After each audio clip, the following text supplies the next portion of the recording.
bien en amont du débarquement, puisque là on vient d'assister à un débarquement, puis d'ailleurs à un embarquement en parallèle. Sur le débarquement, les contrôles se déroulent bien en amont par la demande, par les personnes qui se déplacent, d'une autorisation de la préfecture pour se déplacer.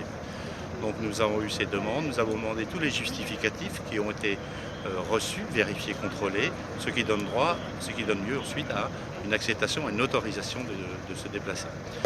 Ici, sur le terrain, au moment du débarquement, ces données que nous avons, les certificats, ont été transmis la veille à la PAF, puisque là, un bateau venait d'Italie, à la police autrement.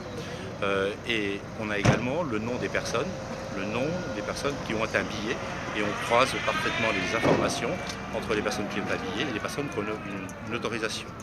Donc c'est très simple ensuite de vérifier voiture après voiture, piéton après piéton, le cas échéant, la véracité de ces choses, puisqu'on a bien les pièces justificatives, l'identité, tout est calé. Donc normalement, il n'y a pas de possibilité qu'une personne qui ne répondrait pas aux critères qui sont stricts, et vérifiés, il n'y a pas de personne qui ne répondrait pas aux critères qui ne puisse entrer.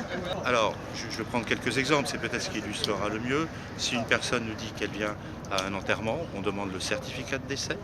Si une personne vient en soutien d'une personne vulnérable, on va demander l'attestation médicale disant que la personne vulnérable a besoin d'une assistance. Si la personne vient pour un motif professionnel, on aura l'attestation de son employeur. On aura vérifié également qu'il s'agit d'une activité qui est dans la liste des activités qui ne sont pas interrompues pendant la pandémie. Voilà, vous pourrez multiplier les exemples ainsi. Une personne qui nous dit « je suis résident en Corse », on lui a demandé auparavant et on a reçu auparavant une copie de la taxe d'habitation.